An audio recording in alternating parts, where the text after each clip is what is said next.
This week, we continue our tour of Bleecker and Broad Streets in Utica. At the turn of the last century, these historic streets were two of the city's busiest shopping and manufacturing thoroughfares. Visible from much of Bleecker Street are the twin steeples of historic Old St. John's Church. The church celebrates its 190th birthday this year and is the fourth oldest Catholic church in New York State. There's a coal man and his sons, the kings and the silvers, in the rivers they run. 2 blocks east of Old St. John's is historic Chancellor Park, located between Bleecker and Elizabeth Streets. The park was set aside from the Bleecker family estate in 1810. Chancellor and Steuben Park are the oldest parks in Utica. So good to see all of you. Chancellor Park is home to Utica's Farmers Market and is held every Wednesday from 8 to 5 p.m. through the end of October. Be sure to stop by and enjoy the fruits of this year's harvest, including all kinds of fresh peppers from Farmer Lee. Across the sky, all the colors just blow your mind, and Keating flies by in his 185.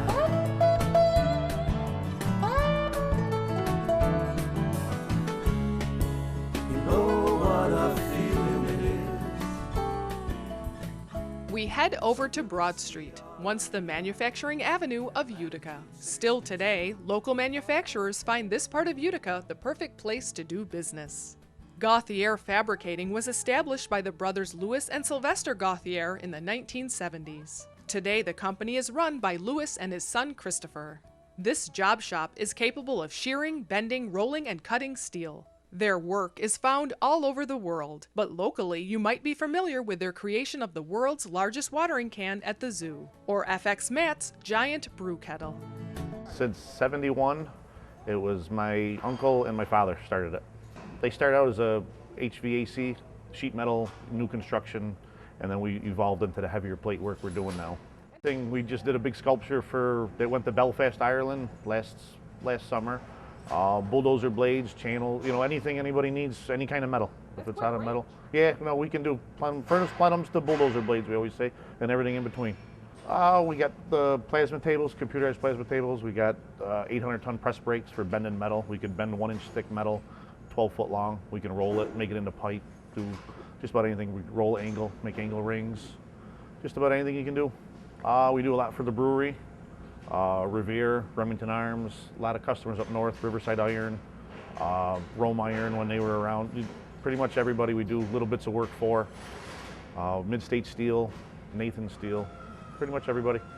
Well, we've got 5 guys on the floor, 2 guys in the office, then we got 2 part-time guys that come in, and we're about 33,000 square feet. It was a great place back in the 70s. You had a lot of industry on Broad Street alone. You had the GEs, you had Utica Radiator, you had Chicago Pneumatics. It was just a good place there was a lot of industry here. It's interesting, it's challenging all the time. Plus, me and my kids have grown a fondness for eating, so you have to work to eat. So. For all the sons of immigrants, the sons of the native land, there are sons yet to be born to carry on the work we've just begun. Well, good times may come and good times go, but one thing stays the same.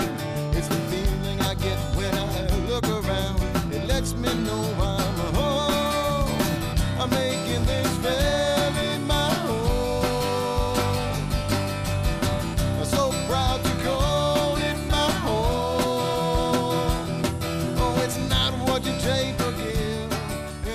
Another business that set up shop on Broad Street in the 1970s is Wood Window Workshop. This custom shop specializes in traditional style windows and doors, as well as historical reproductions. The business has taken advantage of the ample space these old mills provide.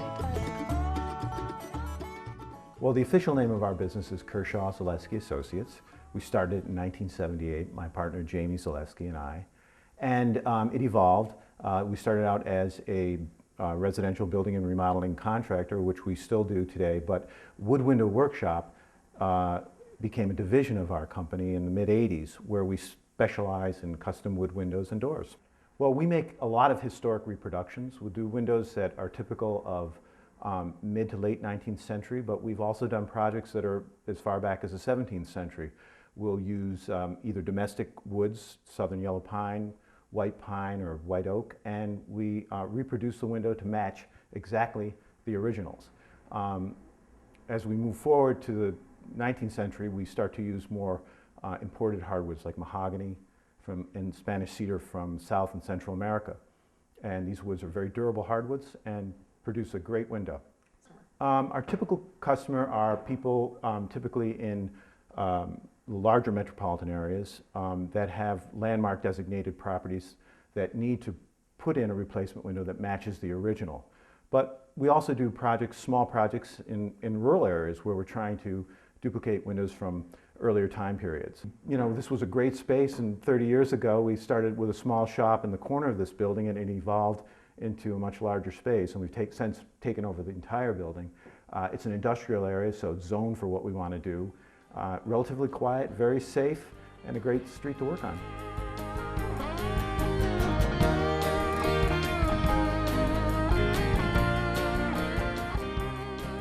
There's a new neighbor on Broad Street, taking advantage of the location and the space afforded by an old warehouse. Ruben Maldonado, a producer and Brooklyn native, manages a business dedicated to art, film, and music. We have everything pertaining to urban industry. We work with all independent artists, independent but striving artists, I should say. We have HQ Brew, which is a cafe, internet cafe. We have a recording studio, and at the recording studio, we produce your independent film, we produce graphic design, produce music, and we actually bring it outside. We have the gallery area, so the artists can actually showcase what they do. We'll show it show their video in the facility. We'll play it on the speakers. We'll actually sell it in the retail area, and they can actually perform it on stage. We needed this space to actually do what we do, and that's produce independent film, music. We have the space to shoot. We have the space to edit, and we have the isolation of just the industrial area, and we can make all the noise we want when we do produce and have our events. There's plenty happening at Urban Headquarters, and Mohawk Valley Living fans are invited to check it out. Stop in this week and you'll be treated to a complimentary cup of fresh ground coffee at the HQ Brew Cafe, open Monday through Friday at 11 a.m. Tonight and every Sunday is Inspirational Night from 7:30 to 9:30 with non-denominational inspirational speakers and performers. Tuesday night is Open Mic Night, Wednesday nights are musicians' workshops, and this Friday is the art and music show Scribbage from 6 to 10 p.m. Urban Headquarters is located at 807 Broad Street in Utica. Back on Bleecker, a historic building has a new life. The Byington Mill was built in 1910 as a knitting mill. It has recently been renovated for offices and luxury apartments. The interior showcases the building's original beams, bricks, and wood floors, similar to the aesthetic qualities of the Heard building we observed on our tour of JetNet a few years ago. It was the boom town around here when Gillette stepped off that train. Canals flowing, hops growing, new towns being raised. There were fortunes to be made. He was a well-dressed one-man show. A tail spinner, a heart winner with a lusty ego. It was a boom town around here. How I wished I was there. It was a rockin' boom town around here.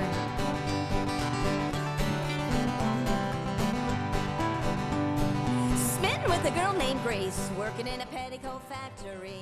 During the lunch hour, office workers spill out of work in search of food, and on Bleecker Street, the possibilities are endless. Sometimes they'll find smoky note foods, not your typical street-side food vendor.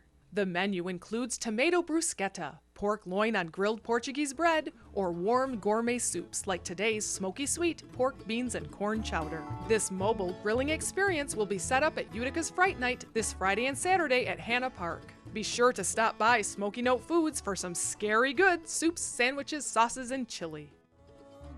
We continue our culinary cruise along Bleecker Street. There's long-established places like Grimaldi's and the Florentine. And just try to pass by Big O Bakery in the morning. The aroma of fresh-baked bread and pastries will capture your senses and drag you in helpless. John Orseo married a baker's daughter. He learned the trade and has run his own bakery for nearly 40 years, now with the help of his son, John Jr. I've seen life from out of your bars in front of dozens more. Through those times I never felt the struggle between love and war. Touched my heart in many ways I've never felt before. So honey, reconsider this as you walk out the door. 'Cause I'll do anything for you. Yes, I do anything for you. Looking for some authentic Spanish food? It's here on Bleecker. We visited El Barajo almost 5 years ago when they were the new restaurant in town. Their Spanish rice and beans, stewed chicken, beef, oxtail, and pig ears still draw in the neighbors who can't get enough of this traditional homemade fare.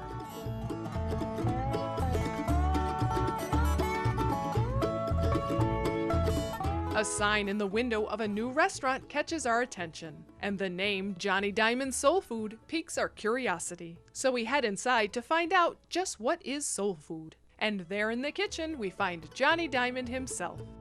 To see what we can see, traveling round the Mohawk Valley. Soul food basically is food that was made home, usually around dinner time, that your grandmother probably taught to your mother or the oldest son if there was no girls in the house. For my mother, she taught me how to cook. I was the last child and basically the last one to come out the house, so that's where I learned how to cook from, tasting her cooking. Everything I cooked, she taught me how to cook, from all the way from the cornbread, the macaroni and cheese, the collard greens, the ribs, the fried chicken, all the way down to the last little bit. Well, Johnny Diamond is all, me, my mom, and her father, who were the cooks in the family, and the diamond represents all the females in my household. Johnny Diamond's Restaurant and Grill is open Monday through Friday for lunch and dinner at 893 Bleecker Street in Utica. Before we leave Bleecker Street, we stop in to see our friends at the Lotus Garden. Sam knows we're hooked on the sushi and the bebong, so he tries to turn us on to something new, a sweet calamari salad creation. Incredibly delicious. If you're in the mood for some authentic Southeast Asian cuisine, the Lotus Garden is open for lunch and dinner 7 days a week. To see what we can see, traveling round the Mohawk Valley. Let's see